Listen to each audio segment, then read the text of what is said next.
50% பெண்கள் நம்மளுக்கு வாக்களித்திருக்கிறார்கள். இப்ப இனியும் உங்க வேகம் அதிகமாகும் நினைக்கிறேன். உங்களுக்கு அடைபட்ட கதவுலாம் திறந்து விட்டாச்சு.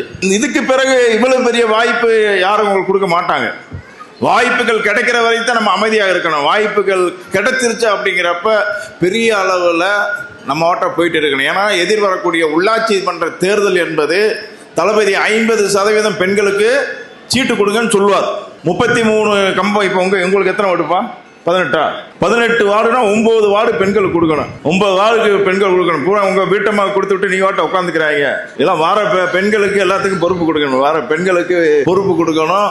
நிறைய சேர்மன் நம்ம நிறைய கொண்டு வரணும். தேவாரத்தில் 18 வார்டு இருக்குன்னா 18 வார்டுமே நம்ம எடுக்கணும். ஒத்த வார்டை கூட விடக்கூடாது. நீங்க சட்டமன்ற தேர்தலில் நான் வந்தப்ப என்ன சொன்னீங்க? 1ஆம் பூத்து 2ஆம் பூத்து பெட்டி உடைச்சு நாங்கதே எப்படி சொன்னீங்களோ அதே மாதிரி தேவாரத்தில் 18 வார்டும் தமிழக வெற்றி கழகம் வெற்றி அடைந்த வரலாற்று சாதனையே பெறணும்.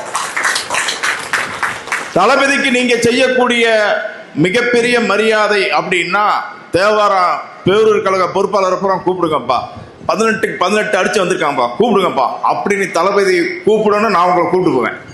தளபதிட்ட நான் உங்களை கூப்பிட்டு போவேன். அந்த வரலாற்று சாதனை அப்படி. உள்ளாட்சி தான் மெயின். வெறி பிடிச்சு அலையணும். எல்லாரையும் கட்சிக்குள்ள இணைங்க. எல்லாரையும் நீங்க வாலண்டியா போய் கூப்பிடுங்க. யார் இருக்க போறா? நம்மளுக்கு எதிர்கட்சின்னு சொல்லக்கூடிய இடத்துல யார் இருக்க போறா? ஒன்னு நமக்கு அண்ணனா இருக்க போறாரு, ஒன்னு நம்மளுக்கு தம்பியா இருக்க போறாரு, இல்லாட்டி நண்பனா இருக்க போறாரு, இல்லாட்டி மாமனா இருக்க போறாரு, மச்சானா இருக்க போறாரு. வாயா, நீ அங்கிருந்து என்னையா செய்ய போற? உனக்காக இருக்கக்கூடிய கட்சி தமிழக வெற்றி கழகம்யா.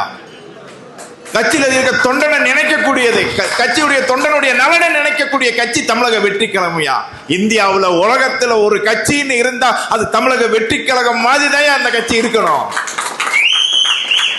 அப்பேற்பட்ட கட்சி. எந்நேரம் பொதுச் செயலாளர்லாம் பார்த்தா எந்நேரம் என்ன பாருங்க. பார்த்தேன் யாருக்கு எதுவும் பார்த்துங்க, யாருக்கு எந்த குறையெல்லாம் பார்த்துங்க. நிச்சயமாக 2 ஆண்டுக்குள்ள அத்தனை குறை மக்களுக்கான அத்தனை குறைகளும் தீர்ப்போம். கட்சியில உங்களுக்கு ஒன்றென்றால் ஜெகநாத் மிஸ்ரா முன்னாடி வந்து நிற்பேன். எந்த ஒரு விஷயம்னாலும் ஜெகநாத் மிஸ்ரா முன்னாடி வந்து நிற்க. லஞ்சம் நிப்பாட்டியமே. லஞ்சம் இங்க பாரு, லஞ்சம் வாங்குறவங்கள நிப்பாட்டியா தாயே? நான் சொல்ற கேளு. லஞ்சம்னு இங்க பாரு தாயே, லஞ்சம்னு உன்ட்ட யாரும் கேட்க மாட்டாங்க. அப்படி கேட்டாங்கன்னா காலில் கிடக்கிற எடுத்து ஒரு அடி. ஜெகநாத் மிஸ்ரா சொல்றேன். வா இங்க வா. அப்படியே ஓன் சட்டம் தானே அது. இங்க வா, வேலை வா.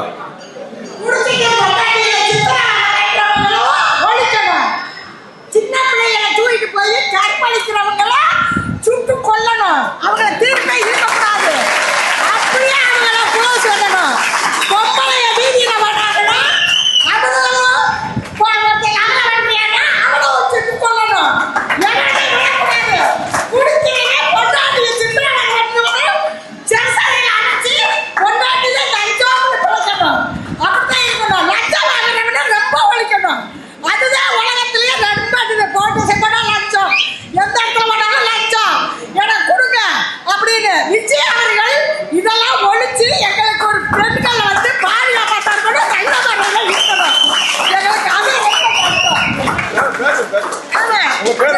என் பேர் ராசம்மா. ரொம்ப கஷ்டத்துல இருக்காங்க.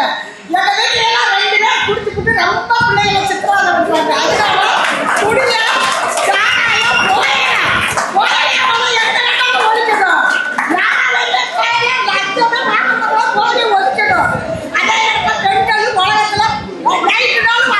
தைரியமா வரணும். அப்படித்தான் கிடைக்கணும். ரொம்ப கஷ்டத்துல இருக்கும். அதே எனக்கு லஞ்சத்தை வாங்கிட்டு ஒருத்தர் ஏமாத்தி காசு வாங்குறப்ப அவங்களுக்கு என்னன்னு கேட்கணும். இதெல்லாம் எங்களுக்கு ரொம்ப நின்று நாங்களே கஷ்டப்பட்டா கொடுப்போம். அதே அவர்கள் விஜயும் கஷ்டப்பட்டு என் பிள்ளை விஜய்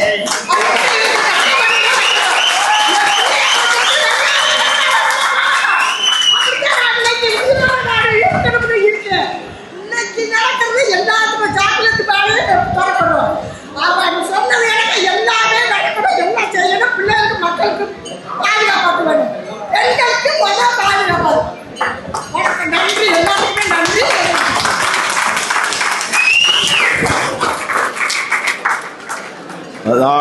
நான் பேசினேன், பெண்களை பேச விட்டீங்க அப்படின்னா அவங்களுடைய பேச்சு தான் ஒரு உருத்தான பேச்சு, உண்மையான பேச்சா இருக்கும். ஒவ்வொரு பெண்களும் இன்னைக்கு வீட்டில் படக்கூடிய அவ்வளவு கஷ்டம், அவ்வளவு மன அழுத்தம், ஒவ்வொரு நாளும் செத்து செத்து செத்து செத்து பிழைச்சிக்கிட்டு இருக்காங்க ஒவ்வொரு பெண்களும். பாரதியார் சொன்ன மாதிரி நீ கூண்டை விட்டு வெளியே வா சிறகடித்து பற அப்படின்ன மாதிரி நம்ம பெண்களுக்கு முழு சுதந்திரம் கொடுக்கணுங்க, முழு சுதந்திரம் கொடுக்கணும். தளபதி வந்தோடனே 717 கடையை டாஸ்மார்க்கை அடைச்சார். சட்டசபையில் கேட்டாங்க, நீங்க மதுவை முழுவதுமாக ஒழிக்க போறீங்களா இல்ல படிப்படியா ஒழிக்க போறீங்களா அப்படின்னு திராவிட முன்னேற்ற கழகத்தை சார்ந்தவங்க கேட்டாங்க. அதுக்கு நம்மளுடைய பொதுப்பணித்துறை அமைச்சர் எந்திரிச்சு சொன்னார், அந்த மதுவை தயாரிப்பதே ஜெகத் ரட்சன், திராவிட முன்னேற்ற கழகத்தை சார்ந்த 3 மதுபான ஆலைக்காகவே திராவிட முன்னேற்ற கழகத்துல இந்த டாஸ்மார்க் வளர்க்கப்பட்டுச்சு. ஒரு அரசியல்வாதியில மிகப்பெரிய தலைவனா நான் மக்களுக்கு தொண்டாற்ற போறேன்னு சொல்லிட்டு ஒரு சாராய ஆலையை வச்சு நடத்துறீங்களே, வெக்கமா இல்ல? வெக்கமா இல்ல? சட்டசபையில் கேட்கப்பட்ட கேள்வி. இன்னைக்கு நம்மள கேட்கிறாங்க, படிப்படியா குறைக்க போறீங்களா பாதியா குறைக்க போறீங்களா, எப்படி குறைக்க போறீங்க? இன்னைக்கு மேகமலை பிரச்சனை, மேகமலை வருஷ நாடு பிரச்சனை உங்க எல்லாருக்குமே தெரியும். 12,000 பேர் அந்த ஊரை விட்டு வெளியே போச்சுறாங்க 98 கிராமத்துல இருந்து. அது திராவிட முன்னேற்ற கழகத்தை சார்ந்தவங்க கேட்கிறாங்க, மேகமலை விஷயம் என்னாச்சு, மேகமலை விஷயம் என்னாச்சு? டேய், உங்க ஆட்சியில தான் ஜட்ஜ்மெண்ட் போடப்பட்டுச்சு. அந்த 12,000 பேரை வெளியேற்ற சொல்லி ஜட்ஜ்மெண்ட் போடப்பட்ட சொன்னது உங்க ஆட்சியில தான். உச்ச நீதிமன்றத்தில் 2 வாய்தாவுக்கு உங்க வக்கீலே போல, அரசாங்க சார்பா வக்கீலே போல, அந்த பாவப்பட்ட மக்களுக்காக, அந்த பாவப்பட்ட மக்களுக்கு குரல் கொடுக்கிறதுக்காக இன்னைக்கு தளபதி 5000 பக்கங்கள்ல சீராய்வு மனு உச்ச நீதிமன்றத்தில் போடுறதுக்கு, அந்த மக்களுக்காக போடுறதுக்கு தயார் பண்ணிட்டு இருக்காரு. மக்களுக்கான ஆட்சி எது? மக்களுக்கான ஆட்சி எது? பெண்களுக்கான ஆட்சி எது? இன்னைக்கு பெண்களுக்கான சுதந்திரம் எது? தமிழக வெற்றிக்கலாம் அவ்வளவு கொடுத்துருக்கு. லஞ்சம் எங்கேயும் இல்லை, லஞ்சம் எந்த ஒரு இடத்துலையும் இல்லை. யாரு லஞ்சம் கேட்டாலும் நம்ம ஊர் நம்ம அடிச்சு போர்ஸ் ஒட்டிருக்கோம். லஞ்சம் இந்த ஒரு லஞ்சம் கேட்டா சொல்லுங்க, உடனே சொல்லுங்க லஞ்சம் எங்க. இதுல ஒரு சில அதிகாரிகள் விஆர்எஸ் வாங்கி போயிட்டார். ஒரு சில அதிகாரிகள் கெஞ்சுறாங்க, சார் 1 மாசம் வாங்கிக்கிறேன், 2 மாசம் வாங்கிக்கிறேன் சார், ப்ளீஸ் சார், என் கை நடுங்க சார், என் கை நடுங்க சார், லஞ்சம் வாங்காம என்னால இருக்க முடியாது sir, please sir, please sir, sir please sir, please sir, நீ வீட்டுக்கு போ சார், வீட்டுக்கு போச்சுட்டோம். வீட்டு போச்சுட்டோம். ரேஷன் கடை யார் தட்டி கேட்டது? ரேஷன் கடை யார் தட்டி கேட்டது? ரேஷன் கடையில் போனோன்னு சொன்னேன், எடை குறவடி இருந்துச்சுன்னா தூக்கி மூஞ்சில ஏறிங்க அப்படின்னு. தூக்கி மூஞ்சில நிறுத்தி பார்க்கணும், திரும்ப நிறுத்தி பார்க்கணும். நீங்க வாட்டா அவங்க போடுறாங்கன்னு வாங்கிட்டு வந்துடக்கூடாது. இன்னைக்கு ரேஷன் கடை ஊழலை தடுத்து நிறுத்துறோம். இன்னைக்கு கடைசியா எல்லா ஊழலையும் நிறுத்தின பிறகு நிறுத்த வேண்டிய ஊழல் ரேஷன் கடை ஊழலாக நிற்கிறது. 1 கிலோ சீனிக்கு அன்னைக்கு நான் பாக்குறேன் 3/4 கிலோ சீனியை போடுறப்ப ஜனாத் மிஸ்ரா என்ன செய்ய முடியும்? ஜனாத் மிஸ்ரா என்ன செய்ய முடியும்? அதான் சொன்னேன், ஓரமா நெல்லுப்பா, வேணாம்ப்பா, ஓரமா நெல்லுப்பா அப்படின்னு. ஏன்னா எம்எல்ஏ இருக்கிறப்ப எம்எல்ஏ இருக்கிறப்ப ஒரு பக்குவமா இருக்கணும். ஒரு சில பத்திரிக்கை, சில டிவி எம்எல்ஏ இருக்கிறப்ப அவருக்கு பண்பாடு தெரியாதா? ரேஷன் கடையில் குறைச்சு போட்டாலும் ஐயா சாமி குறைச்சு போடாதீங்க சாமி அப்படின்லாம் அவர் சொல்லிட்டு வரணும். அப்படியாடா சொல்லிட்டு நானே அப்படி வந்தவே இல்லையாடா, அப்படி பிறந்தவே இல்லையாடா ஜெகநாத் மிஸ்ரா? அக்கிரமத்தையும் அதர்மத்தையும் அந்த இடத்துல தட்டி கேட்கக்கூடியவனா தானே நான் பிறந்து வந்திருக்கேன். அப்படிலாம் போக மாட்டேன். அப்படி எம்எல்ஏ